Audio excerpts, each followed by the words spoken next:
In a moment, I want to say a few things about Ann's remarkably broad and committed scholarship and the way it has informed her extensive collaborations with others, both on the DePaul campus and beyond. But first, I do want to express our thanks to GSS Program Assistant Elliot Collin, who has coordinated Ann's virtual visit, produced the wonderful flyer for it, and managed the various technical details of the webinar. I'm sure you can already see I'm like not up on this tech. Thanks to all of you also for joining us this evening. I know how busy you all are at this time in the academic year, so I'm especially grateful for your participation, interest, and support. And a special welcome finally to all of the students who have joined us tonight. Ann Russo received her PhD in speech communication from the University of Illinois in Urbana. She's taught at DePaul since 1995 and is presently the director of the Women's Center.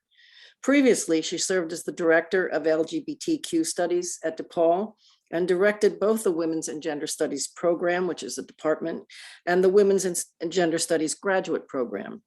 She's most recently the author of Feminist Accountability, Disrupting Violence and Transforming Power, published in 2018 by New York University Press. Previously, Ann published Taking Back Our Lives, a call to action for the feminist movement with Routledge. What's perhaps most striking about Ann's record, however, is how often she's collaborated with others on a range of subjects, including in books about women in media across cultures, on Andrea Dworkin's art and politics, on pornography, and on third world women in the politics of feminism. She's published in a wide range of journals, including Feminist Teacher, Journal of Lesbian Studies, International Feminist Journal of Politics, and Women's Studies International Forum. Ann has also given an amazing number of talks and organized many, many workshops about building community, coalitional politics, white accountability, and anti-carceral feminism. Indeed, what makes Ann's particular approach to community building so inspiring is her deep awareness of the ways in which our praxis, in her words, quote, often reproduces the very power dynamics that we are seeking to transform, end quote. Her own practice, as a result, is profoundly reflexive and reflective, constantly interrogating its own assumptions and seeking to be accountable to others whose experience has been made precarious by racism and colonialism, by homophobia and transphobia, misogyny and misogynoir, by ableism and other forms of inequity. She wants to be accountable to those very people who possess, by virtue of this experience, alternative knowledges and have pressing demands to bring to the coalitional table. In her most recent book, Ann reflects carefully on assumptions about speech and silence, on the need for disrupting whiteness and shifting paradigms to end violence, on the importance of collective and communal support, and how to move from a paradigm that responds to violence with punishment to one that foregrounds accountability and care. Given the leak on Monday evening of a potential Supreme Court ruling on abortion, the draft of which, it seems to me, is much more shocking than the leak itself, since it will clearly jeopardize not only women's right to choose, but many other rights as well. Given that context, the need for the kind of coalitional politics of accountability and care that Ann Russo advocates for is more urgent than ever. I'm especially delighted then to welcome Ann tonight and to thank her for her important work. Would you join me all in welcoming Ann Russo to this Northwestern sponsored webinar? Thanks, Ann. Elliot, do you want to explain before Ann starts about the Q&A? Yeah, so basically we're sort of using the chat for just informal sort of conversations with each other, but for specific questions for Ann and in regards to her talk, we're going to put those in the Q&A and then sort of reserve the last 15-20 minutes of the hour for those questions, and Jan will help moderate those. But you can put those in sort of as we go along. Okay, thanks, Elliot. It's all yours, Ann. Okay. Oh my goodness. Well, first of all, thank you, Janice, for such a beautiful introduction. I'm kind of like, oh, it also takes me back in time over many years. And so anyway, thank you. That was really beautiful. And thanks for inviting me. And also thank you, Elliot, for helping with all the logistics. And thanks to all of you who have joined this evening. I'm happy to share with you some thoughts. I did have a PowerPoint, or I started a PowerPoint, but was not able to do it. I realized that it was a lot harder than I thought. I haven't done PowerPoints in a long time. So you'll have to bear with me just talking. My talk tonight was hard to kind of figure out how to focus it. So I hope that I'll address some of the questions that come up for you when you think about feminism and abolition and a praxis of transformative justice. And I was actually thinking that we could think about it as feminism plus abolition equals transformative justice, or grows transformative justice. But I want to start by calling up the summer of 2020. And I just remember, you know, as we were wrestling with COVID and also struggling and mourning and raging about the ongoing police killings in the aftermath of the killing of George Floyd, Breonna Taylor, and many others. Many abolitionist feminists like myself, who'd been theorizing, building, and practicing abolition over these years, were really, I mean, I just have to say, amazed and inspired as we witnessed so many people outside of our circles calling for the defunding of police, prison abolition, shut it down, you know, stop ICE, you know, end militarism. It's just very amazing. And then drawing inspiration from abolition feminists like Miriam Kaba and Angela Davis and Rachel Kydor and Dina Lewis and Beth Ritchie and Shira Hassan and Mia Mingus and Rachel Hertzing and all these amazing activists from around the country who have been central to kind of envisioning and doing this work.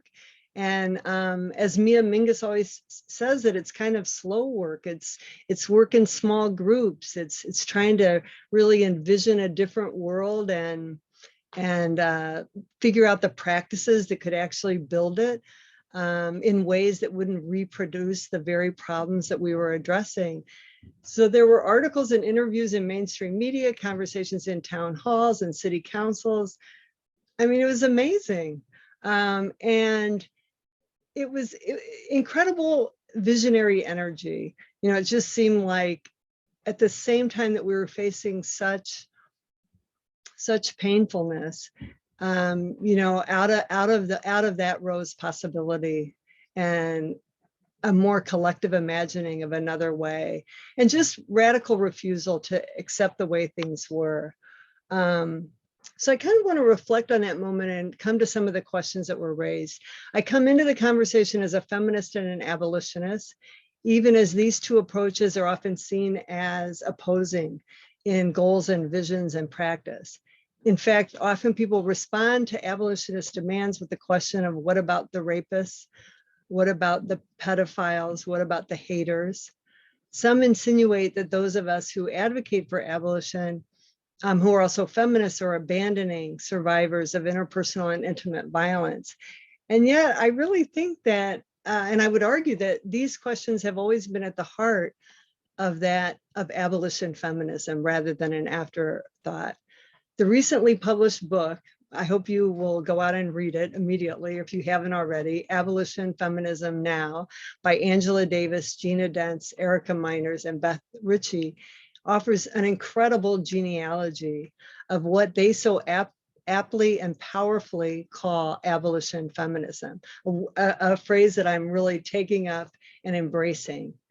A feminist lineage that has always been deeply abolitionist in many ways, and an abolitionist lineage that has been deeply feminist, a genealogy with roots in the histories of radical women, queer, trans, and gender non-binary people of color, Black, Indigenous, Latinx, Arab, Asian, organizing at the intersections of their own lived experiences of intimate, interpersonal, and community violence, as well as state and militarized violence. And also at the intersections of many movements that often separate these issues. For instance, the book lifts up the anti-lynching work of Ida B. Wells, the work of Black communist organizer Claudia Jones, the anti-rape work of civil rights activist Rosa Parks, the ongoing defense campaigns to free criminalized survivors of violence who are criminalized because of their self-defense. The work right now of organizations like Love and Protect, Survived and Punished, Creative Interventions, Critical Resistance, and so many others. So it's an amazing genealogy, but it's one that's mostly not known by either abolitionists or by the many feminists who are working to end interpersonal and intimate violence, and who feel that the only way to address violence is by relying on police and prisons. This disconnect was brought home to me in the last several weeks in my course on transformative justice at DePaul, because so many students came in, they're like, yes, we're abolitionists, that's why we're taking this course. But they'd never heard about the relationship. Many of them, not all of them, but many of them hadn't heard about the relationship of abolition organizing to feminist anti-violence efforts. And so bringing the two issues together, abolition and this issue of sexual violence, generated, and I think continues to generate kind of curiosity, but also discomfort. Some admitted that they'd actually had concerns about abolition when it came to sexual and intimate violence, but they hadn't had the space to open up the questions. And they had no idea that there's actually a deep history of abolition feminism that grows out of these intersections. And I think it's at these intersections where we find the most theorizing, actually, the most practice, the most comprehensive lenses, the most practiced hope, the most engagement with possibility, because it's where initially radical women and then increasingly queer and trans people of color theorists, activists, and organizers led the holding of these complex realities, lived experiences, social conditions that are shaped by interconnected and interlocking systems of oppression, violence, power, and also intersecting movements. And it's really here that there was the most radical taking on. And I think in many ways it's, I think one of the more recent developments of abolition feminism evolved out in the early 2000s with the work of Insight Women of Color Against Violence and their work with Critical Resistance, which is an abolitionist organization. And I really think that the central people involved in that, the women of color, the trans people of color, the queer people of color, are also, many of the organizers are also survivors of sexual violence and intimate and interpersonal violence, or been very impacted by that, and also impacted by state violence. And I think they are also the most marginalized in both of the more mainstream parts of these movements. Insight and Critical Resistance came together in 2000 and wrote a statement. And in it, they write, "It's critical that we develop responses to gender violence that do not depend on a sexist, racist, classist, and homophobic criminal justice system. And that we develop strategies that challenge the criminal system while also providing safety for survivors." They end with the statement, "We seek to build movements that not only end violence, but that create a society based on radical freedom, mutual accountability, and passionate reciprocity. In this society, safety and security will not be premised on violence or the threat of violence. It will be based on a collective commitment to guaranteeing the survival and care of all peoples." That's the vision, to me, really, of abolition feminism. So I want to take up the question for a little bit about what about the rapist, but I want to do so by asking us to consider that the question itself leaves out, and therefore I want to add in, what about the ones who've been harmed? What about the survivors? What about those who have lost their family members or their loved ones to intimate, interpersonal, and sexual violence? What about those who have been impacted by this violence, as well as state and militarized violence? Because I think that when we only ask the question, what about the rapist, it skips over some of the fundamental things we need to be thinking about in terms of who's been harmed, what do they need, and what does justice mean to them. Before I go into some of that, I do think that I want to start developing curiosity around the question of who's asking the question, what about the rapist? And to kind of step back for a second. So I've been asking myself sometimes to just open up what it might mean. So what are people who are asking that question, or what am I, when I ask that question, wanting or needing to hear? Is it a rhetorical question, a knee-jerk response to abolition? Is the person actively concerned about sexual violence and its prevalence? Is the person asking the question someone who's experienced or been deeply impacted by sexual violence? Have they actually been supported or protected by the police or members of their community? Do they believe that the police offer safety, care, and support? Would they call the police themselves if they found out that someone they knew had sexually violated someone they also knew, their relative, a member of their family, friend, neighbor, colleague, coworker? When they ask the question, are they worried about their own safety? Are they concerned about survivors who found no relief in the police or in the criminal legal system? Are they people who just want to believe in the police despite all of the evidence of their brutality and violence and racism and transphobia and sexism and xenophobia? Are they just worried that there's no other option no matter what? I feel like opening up space to reflect on these questions can help us understand what is at stake for those asking the questions and also for those of us who are trying to answer them. And they might help us deepen the conversation about what would it mean and what would it take to live in a world without police and prisons, and one that really responded to sexual violence with deep support and care, as well as accountability. So it's a question that we need to also be asking ourselves, but maybe a little bit differently. So I often ask, well, what is being done? What are we doing to address rape and sexual violence?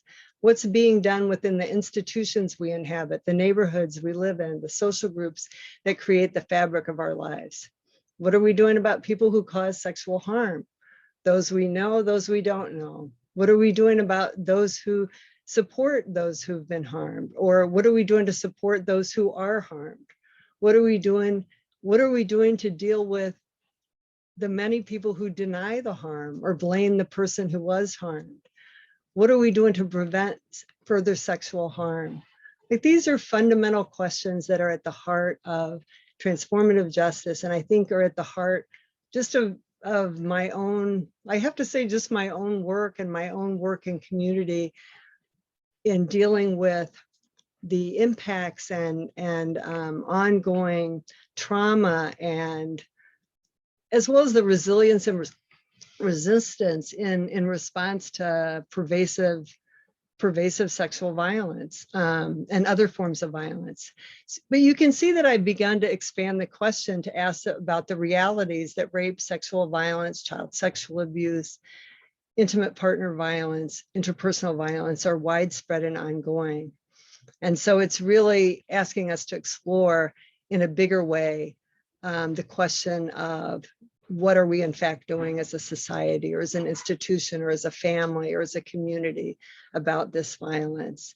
And to realize that often we don't think about it as prevalent because we've been so trained into thinking of sexual violence as something that is caused by the image of a rapist as some kind of pathological monster, rather than someone in our family or in our class or in our workplace or in our place of worship.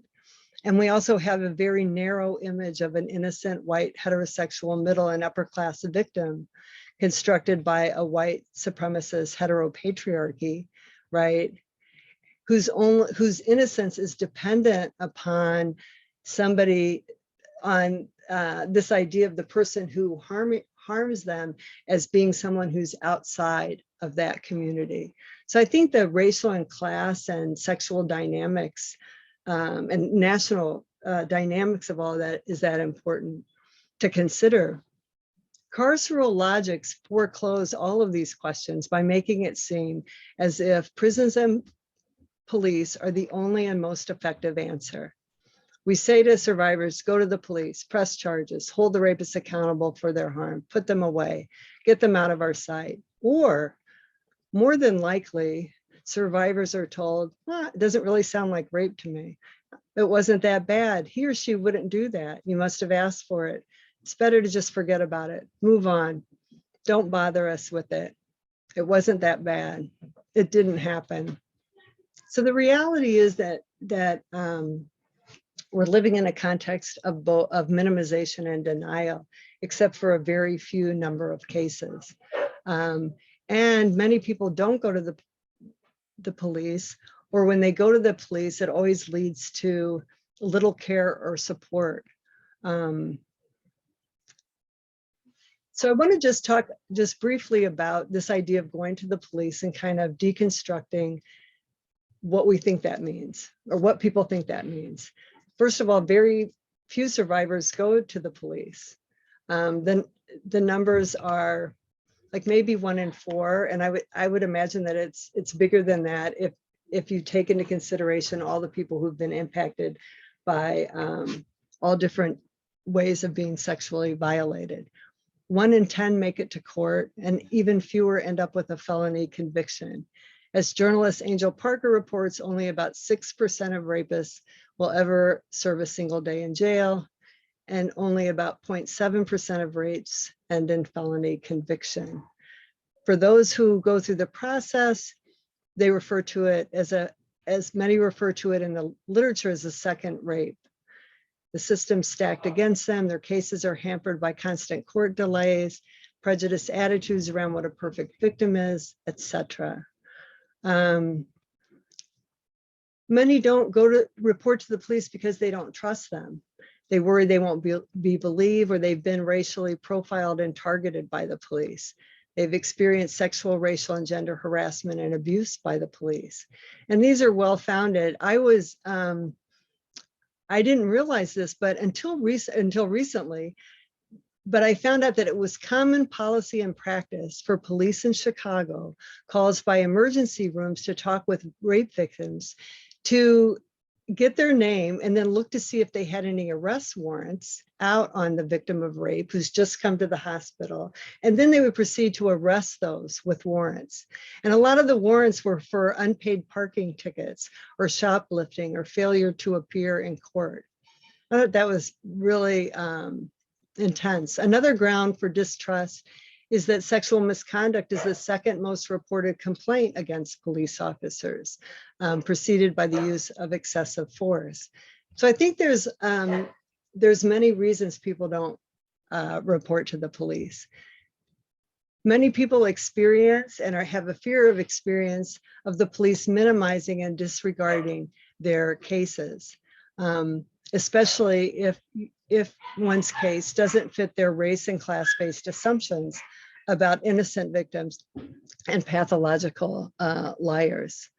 In fact, recently, a student reported to me that a friend of hers had called the police, and the first question that she was asked was whether or not the person who assaulted her was Black. That was the first question. And when they found out that he wasn't, they showed little interest in her report. I think we also have to consider the deeper reasons that people don't report to the police. And that is because people don't often want to report someone who is a friend or a colleague or a family member because they don't want to get the police or legal system involved. They don't want the person to be arrested or incarcerated or to be deported or to lose their job. And also, they're often worried about the social or economic repercussions if they go to the police about their friends or family members. Those forced to report their experiences to the police, often as children, regret that they were forced to do that, and many have reported that it made their situation much worse for them. The paths of justice articulated by many survivors are far from the cries for vengeance and punishment that arise in the rare moments when rape and sexual assault have risen to the level of public discourse, like in the cases of Harvey Weinstein or Larry Nassar or Jerry Sandusky, or even in the cases of sexual abuse in the Catholic Church. And I think it's important to note that the vitriol and anger are quite momentary and only in retrospect, in looking back, because in each of those cases, there had been so many complaints of sexual abuse and violence over so many years, which were known and never addressed. Instead, those who had tried to report or share their experiences or tried to address it in some way were routinely disbelieved, their experiences silenced or minimized or marginalized. Despite the Me Too uprising, I feel like not much has changed because so much of the focus, again, turned back into reporting, institutional reporting to the authorities in the institution or to the police, incarceration, punishment, without really doing the work, which I think we have to do, of examining and interrogating and shifting the roots and social and cultural conditions that perpetuate sexual violence, but also, I don't know, in some ways, even more importantly, that perpetuate the silence, the minimization, the denial, the victim blaming, and the complicity that's responsible for how widespread it is. And so I think we have to look at those questions. It is abolition, feminism, and transformative justice that hold these complex realities and recognize that the current system not only doesn't provide safety, accountability, or prevention of sexual violence, but that it perpetuates and justifies sexual violence. And here I'm thinking of all those survivors who are incarcerated for defending themselves from ongoing sexual, familial, and intimate violence, many of whom sought out police protection and other forms of protection in the community, but didn't receive it, but then were criminalized when they had no other option but to defend themselves. So led by Black, Indigenous, Latinx, Arab, Asian women, queer, trans, gender non-binary, and expansive survivors of sexual, intimate, and interpersonal violence. And I want to lay that out because I think the leadership is really important because the knowledge and understanding is coming out of their lived experiences of those forms of violence, and also combined with state abuses, right? Or governmental abuses, police abuses, prison abuses. But what they've developed, and what I'm also participating in developing by working with them over all these years, is that transformative justice offers practices and paths toward a justice that's rooted in collective and communal support and accountability. And I want to just say that these are absolutely impossible within the current criminal legal system. And yet, I think collective and communal support and accountability, if we learned how to practice and embrace what these might mean, would lend themselves to really lessening the pervasiveness of this violence, and would absolutely lead to more healing and more accountability. You can see the impossibility when you compare the kinds of questions that guide the criminal legal system and the questions that guide restorative and transformative justice. Within a criminal legal framework, the key questions are, what, if any, rules have been broken? If rules were broken, if we decide that the rules were broken, who did it? And has it been proven that they did it? And then what consequences are we going to give to somebody who did it? If we decide that the rule wasn't broken, then it didn't happen and we're not going to think about it anymore, right? We decide what the rule is, somebody else outside. And it's true in sexual violence cases, the case is the state against the person who caused the harm. It's not the person who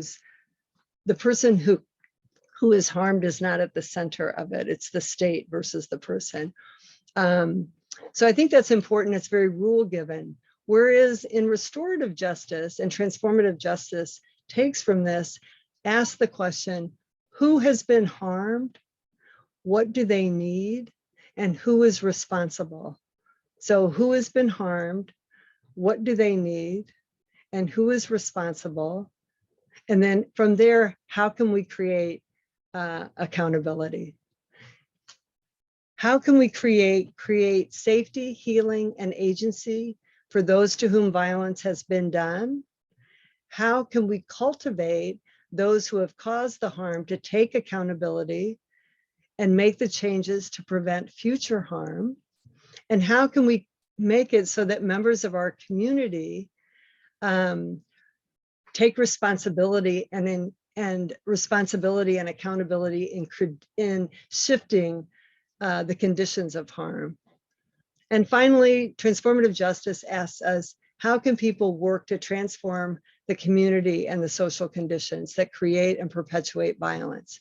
So this is really important. These questions are centrally important and are offered by Generation 5, Ending Child Sexual Abuse in 5 Generations. That's their vision of ending child sexual abuse through a transformative justice approach. Note again that transformative justice begins with the question of who's been harmed, what do they need, and what does justice look like? These are questions that we don't often ask. We jump to a determination of whether the harm is real. And then if it's real, what are we going to do to the person who caused the harm? The system doesn't really ask, what does a person need and what would justice look like to them? And that's what I think is so powerful about transformative justice, is its first kind of order of business is to create safety, healing, and agency for the person who's been harmed, offering care and support for the person who's been harmed. Rather than presuming what is needed, or rather than referring to a person to an outside agency, transformative justice guides us, whoever is connected to the person who's been harmed, to check in with that person. While this may seem very simple and straightforward, in reality, it is not in our current environment because, well, first of all, many survivors don't even tell anyone, not family members, not close friends, no one, because the overall social and cultural context in which the sexual violence is experienced is one in which there's a lot of silence around sexual violence. And there's a culture of blame and shame and judgment. And so people fear that that's what they will face.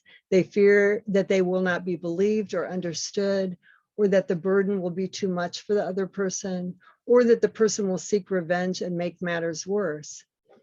Or also some aren't sure how to actually understand their experience.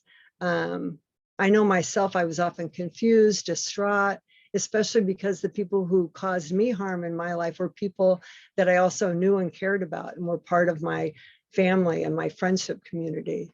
And so it's hard to, we need to create spaces in which you could have those kinds of conversations. Because right now, those conditions don't exist. We must create the conditions in which survivors are welcomed into sharing their experiences, worries, confusions, and needs. A time and space for people to figure out what they need and want. In the aftermath of sexual violence, a survivor may not even know what they need or want. Their needs and wants may change over time. Some may want to talk it through. Some may need validation, recognition. Some may need understanding. Some may just want to be distracted. Some may need help navigating family or work. Some may need rides or other resources. Some may need a place to stay. Some may need or want counseling. And I think it's like, some may just want to forget about it. And I think that it's in this process of receiving and giving care that we realize that it takes time, that it changes over time and it develops. And in this society, we often don't have those kinds of spaces. We want movement, we want change, we don't want to address this. And I think that transformative justice guides us to try to create intentionally community care rather than individualized care. Because as I list out all those possibilities, I know for me, I can think, well, I can't do all those things, right? Or I don't know how to respond to this person, or I don't have the skills, or I don't have the knowledge. Transformative justice encourages us to build the capacity within our own relationships and with our loved ones, our coworkers, our colleagues, our neighbors, the people in our, whoever we want to build with, to think about how we might respond collectively so that the survivor is not alone, or that we're not alone if we're the survivor. And also so that there's a group of people that can also support one another in the process of building this support. I think that what I found very powerful about transformative justice is it also recognizes that when sexual assault and abuse happen, the impact is way beyond the person immediately impacted. It impacts everyone the person is connected with, our families, our friends, our colleagues, our neighbors, whether they know about the incident or not, because our relationships can shift how we feel about ourselves and others. It can impact and contribute to the social context in which it takes place, particularly given the default responses that are also in our heads. So within a carceral culture, there's a presumption that survivors of sexual violence envision the police and prisons and vengeance and punishment as what people need, want, and desire for justice. And yet that, in fact, is not always the case. And more often than not, it's not the case. Survivors, I think, are not often asked what justice looks like. And sometimes are blamed and shamed when they don't go to the police. And so I really wanted to I've been really inspired by those who open up that question. What might justice look like for someone who's experienced sexual violence? And I've explored that with people who've come and talked to me. I've explored it with myself, going back over my past experiences. And I think it's powerful because it opens up all kinds of possibilities, right? So I think as a survivor of sexual violence, I might want to understand, well, why did they do that? What happened? Why did that person do that? I might want that person to understand that the harm that they cause. I might want them to really own it and really acknowledge what happened and the harm. I might want them to commit to never hurting anyone else. I might want them to stay out of my life completely.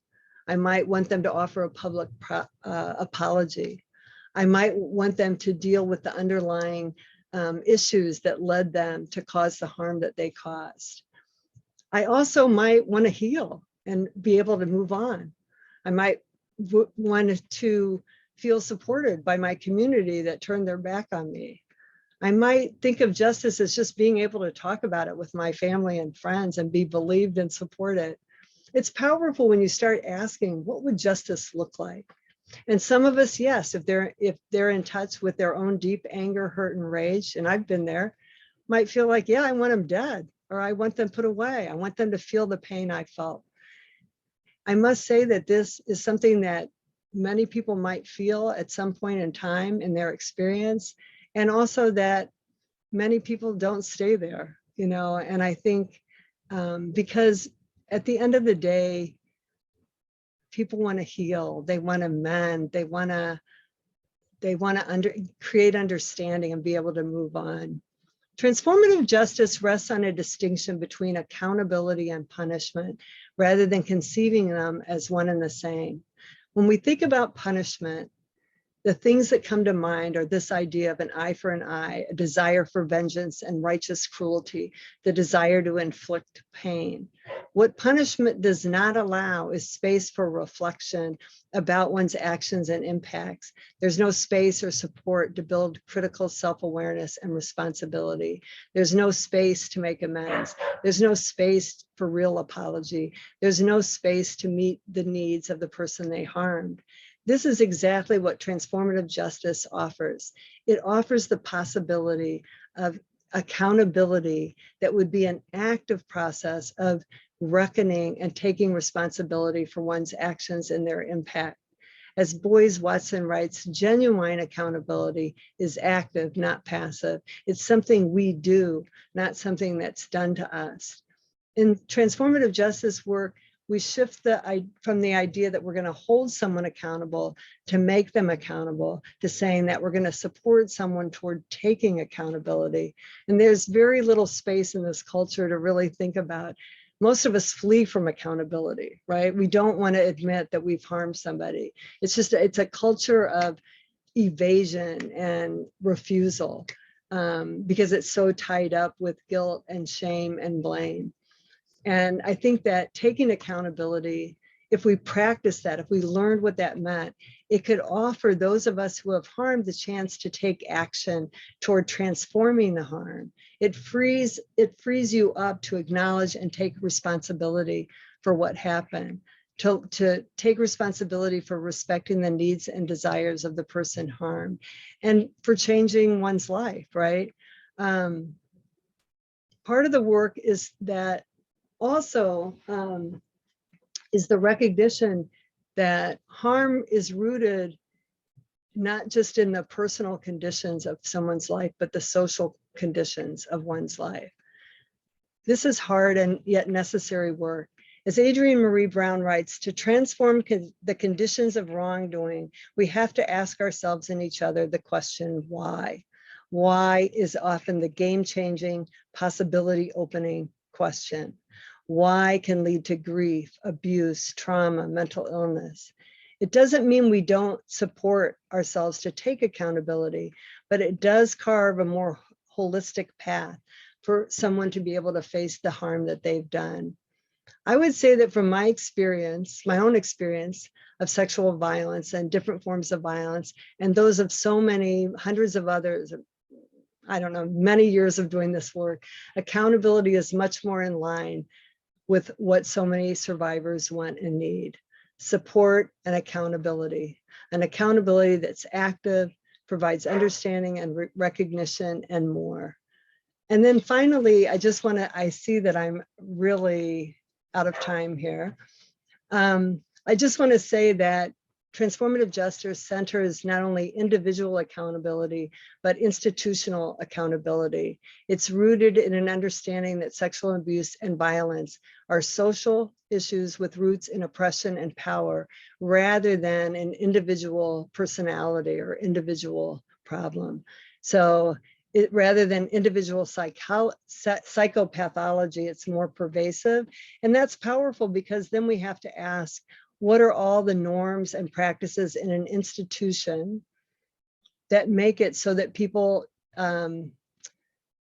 minimize and deny what's right before them? And what would have to happen to make that change?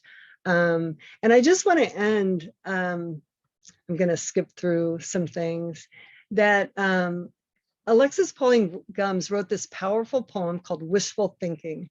And I think that she lists 56 wishful thoughts. And I'm just going to leave you with 3 of them, because I think that if we in our lives really practice this, then it would shift things, because it's really about that care. She says, if you say, ouch, we believe that we are hurt. We wait to hear how we can help to mend your pain. We mourn any violence that has ever been enacted against you. We will do what it takes to make sure that it doesn't happen again to anyone. And then no one thinks you are overreacting. So I'll just leave you with that. Those are things I think we could practice right now, and that would that would just be a step toward change for both, and could lead us toward an abolition feminism that I think is at the heart of, creating a different world. So thank you. Thank you very much, Ann, for that inspiring talk. To all of you out there, you can write your questions in the Q&A. And it might be useful, and I can, if you like, I could read the one that Mary Dietz has offered here. It's complex, but I'll read it out just to give everybody a chance to meditate. Thank you, Ann. Here's an observation from Jacqueline Rose in On Violence and On Violence Against Women. And Rose writes, for psychoanalysis, it's more or less axiomatic that violence is the mental property or portion of everyone. but it is also something that is cast off like a discarded children's toy, an aspect of the inner world which nobody wishes to own or have ever owned. One of the most obdurate forms of violence, therefore, is the one we call upon in order to stamp out our living, anguished relationship to violence itself, end quote. And so Mary asks, do you agree with this? This may be connected to fleeing accountability, perhaps. If so, to what extent is this psychoanalytic insight a part of what it means for abolition feminism itself to create the conditions we need to allow transformative justice to flourish in our common worlds? Wow. Okay. I'm not totally sure I understand what this quote is saying, but I guess what I think it's saying is that I think that in the specific cultural context that we are in the United States, that we have a very binaristic way of thinking about violence, that it's done by, that we can't face our own participation in the harm of others. And because we have this very binary idea of guilt and innocence. And so if you're innocent, then you can never be guilty. If you're guilty, you're always guilty.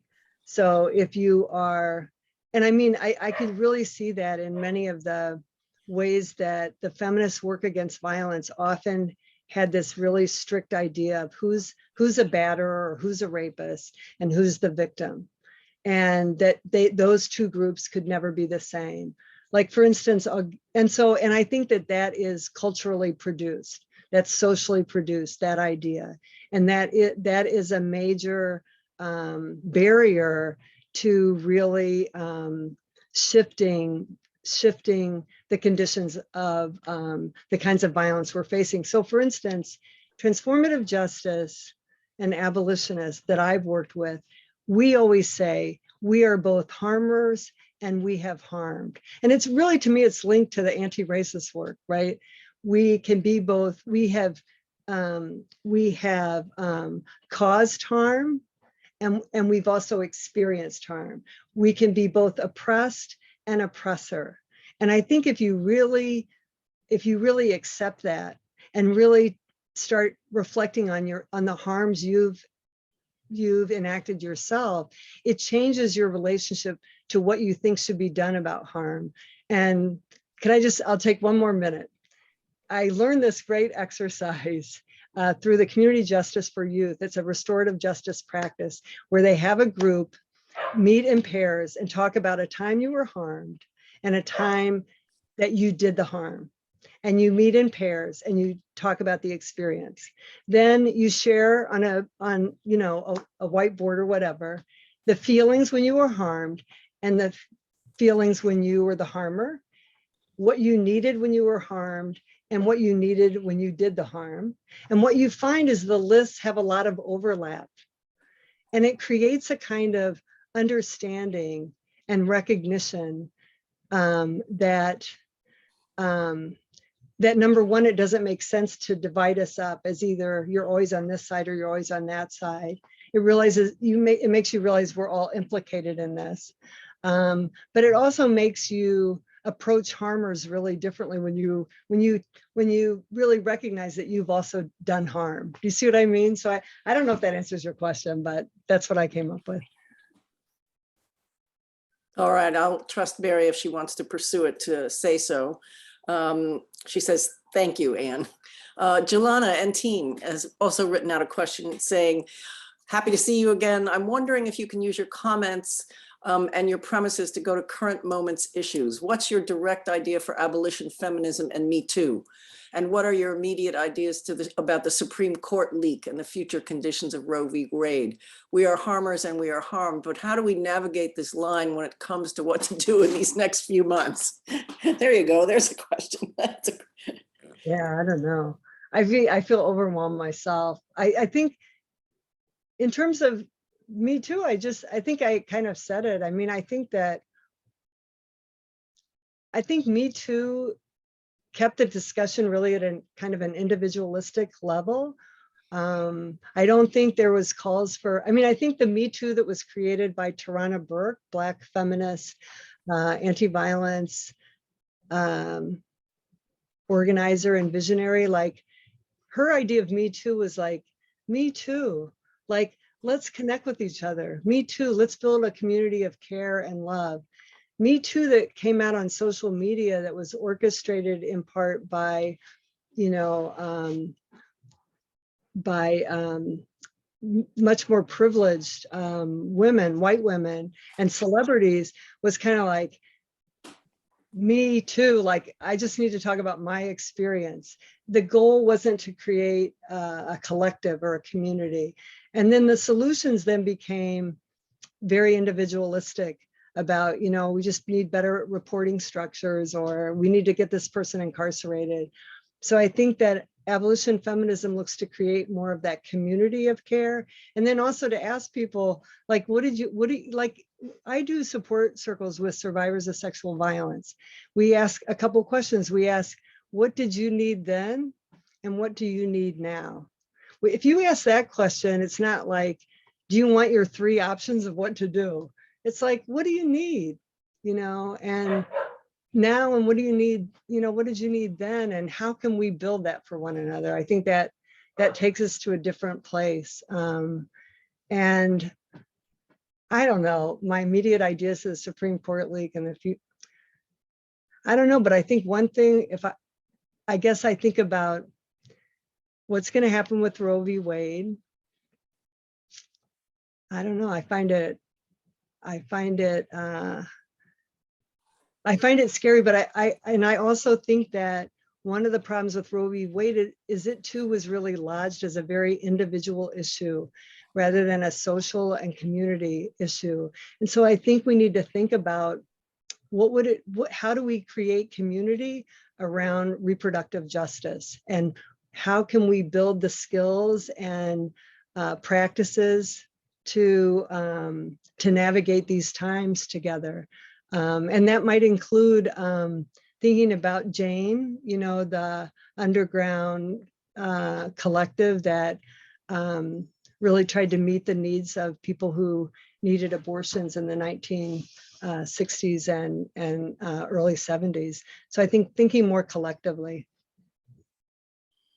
And if I can myself follow up rather than write something out about that, I had a question about community building, which does seem to be at the heart of all of this. And as you were talking, I was thinking about what the practice of community building and how one begins to build communities in disparate places, because there's so many forces in modern life that are, you know, militate against community. Social media for one, all sorts of individuation practices, which you were addressing. And I thought about, and then when you talked about addressing the conditions that produce these behaviors, I thought about schooling. And I thought about the ways in which these kinds of ideas about punishment are often cultivated in schools where authority is a big part of this practice. And so I have a kind of informational question. Are there extended efforts where people are working on restorative justice models in public schools, in other kinds of schools? Is it possible to do this with very young kids, to transform the way teachers, principals, et cetera, deal with questions of bullying or harassment, because we know they go on with very young children. And I thought of that would be a way to both work within a so-called community and begin to transform those conditions. So I wondered if you knew about efforts with in younger schooling.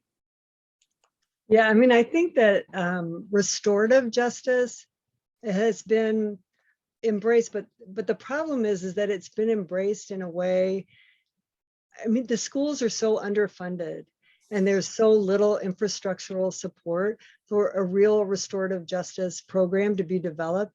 There was one, but so different schools have tried different things, but I think that, you know, you need it all the way around, because you're also experiencing, you know, a lack of respect and care for teachers and for the people working in the schools. And so then when you're trying to get that group of people who's also burnt out, and there's all this pressure on the tests and all that to then create this model. But I'm trying to remember, and I'm sorry I don't have this, so I'm gonna put my email here for those of you who might I'll look it up. But there was a school in Chicago that really took seriously drawing in restorative justice in response to a set of issues. And they were able to reduce conflicts and violence by 75% by having restorative justice circles be an integral part of the school.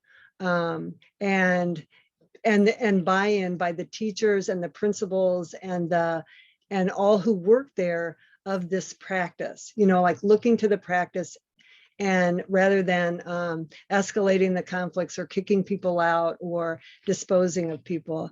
And it was like amazing, but it wasn't sustained. And I remember not a few years ago, now it was like 10 years ago, I was a volunteer in one of the schools that tried to create a restorative justice peace room. But what happened is the teachers often got mad at us because they thought that because the kids wanted to come and talk to us, and they felt like the kids just wanted to leave the room. And then the kids would come and tell us what was going on, and then everything would be great. But then I remember taking kids back to the classroom, and as soon as they got in the classroom, the teacher started screaming at them about this or that or the other thing. And so, and I mean, I'm saying that so then we could say, oh, well, these teachers, but then I thought about what the teachers were up against, and it's like 30 kids in their class and they're trying to do what they're doing.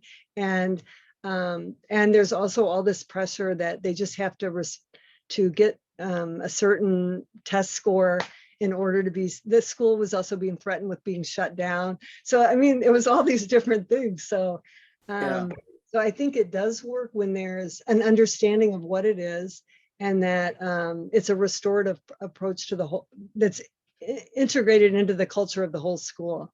Yeah, thank That's you. a long answer, but. Yeah, that's great. I think Portia, did you want, I see your hand is raised. Do you want to ask a question? Hello, Professor Russell. First of all, I really enjoyed your talk. Thank you so much. Thank you. My question is about the relationship between abolition or transformative justice and kind of a nonviolent non-participation like a movement. I feel like there are some like similarities there. I was wondering if you have ever thought about it. About this, okay, say it again, the similarities between. Transformative justice and the nonviolent non-participation movement. It's kind of inspired by Gandhi and others. Yeah, I think that would be a really interesting Yeah, that sounds interesting. Yeah. I like that. I don't know. I mean, I think there's probably some really powerful interconnections between those things. Like, I think, but I haven't really, I don't know as much about that. I know there's powerful connections with some of the work within different parts of the Black Panther movement and, the Young Lords and, some of the radical queer politics, but I'm not as sure about, and some of those use nonviolence or embrace that, but I don't know, I think you should pursue it.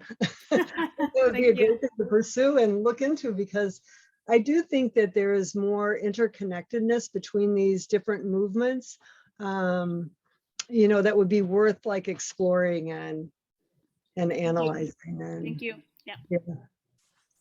Thanks. I think we have time for one or two more questions. Do we have any more questions here? Anybody?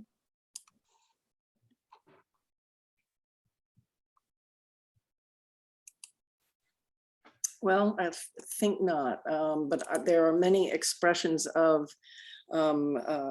appreciation, Anne, for your very inspiring and moving talk. And I agree with one of my colleagues who said that your analysis of all of this was incredibly complex and nuanced, and the way in which you see the sides of all of the people involved here is really inspiring. I'll give any last chance. Yep, there's another question here from Lee or Yenna Lee, thank you for your brilliant talk, Professor Russo. Recently, I read how disability justice is different from disability movement. And I was wondering if transformative justice is a type of a movement, or should it be differentiated from movement? Wow. Okay. I don't know. I mean, I think that, I think transformative justice is a form of movement building. And I don't know if it's like a movement on its own, but I think it depends on how you define movement. But I really believe that transformative justice could be considered a movement, a mobilization of people who are trying to live the practices for the future that we want to create. And so in that way, I think it's definitely a movement practice. And I think that there's lots of groups all over, really all over the world, who are trying to figure out a way to create the kinds of change we need to build a different way of living. So in that sense, I think it would be a movement. I don't know what the purpose of the distinction would be. So I'm not great at distinctions like that because I don't know. I really like to think of anything that I'm doing as part of a movement because it gives me hope. You know, it's a way of practicing hope, or thinking about that I'm not doing this by myself, but that I'm doing it with lots of other people. And so that calls to me up a movement. So that probably didn't answer your question, but. Okay, I don't see any more questions. She said, yes, thank you for your response. You did answer the question. So Okay. this is sort of a clunky way of doing all this, but I do think that, you know, the questions have been terrific and your response is great. Anybody last chance? It looks like there's one more question. Oh, it does. Yes, great. Do you know of how, if transformative justice has been practiced in university settings, or what that could look like? Well, I think that, yes, I think some practices of transformative justice, like I try to do some of them at DePaul through a project I run called Building Communities. But it's sometimes hard because because the goal is not to have it go within the, you know, just have it be institutionalized by the university, and also university policies kind of rub up against it. But I think there's lots of practices of community care and community intervention. And I think actually they're so much more powerful. They can be very powerful in changing the dynamics, like in dorm floors or in classrooms or in other situations where you can create community care, but also community intervention, like intervening in harassment, or, you know, intervening at parties, or learning those skills of intervention so that people don't feel like they either do nothing or they're going to call the police, right? Or they're going to call the authorities. And so if you're interested in that, you can email me and I'm happy to talk with you more about that, because I think there's lots of things you can do within a university, and lots of those of us who are in universities try to, you know, cultivate those kind of practices and groups within the university to do that kind of work. But transformative justice is decidedly outside of the current systems of power. So we're always trying to do it, you know, in a way that's not university sponsored. I guess I would say it that way. Yeah, because it gets co-opted and can lose all of its power. Right.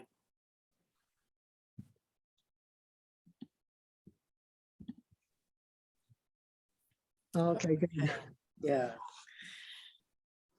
Anybody else? I don't want to cut it off if you really want to ask a question. So. All right, well, I think we should let you go. And thank you for this wonderful, wonderful talk, for a really vibrant question and answer session. Thank you to all of you who have participated and asked questions.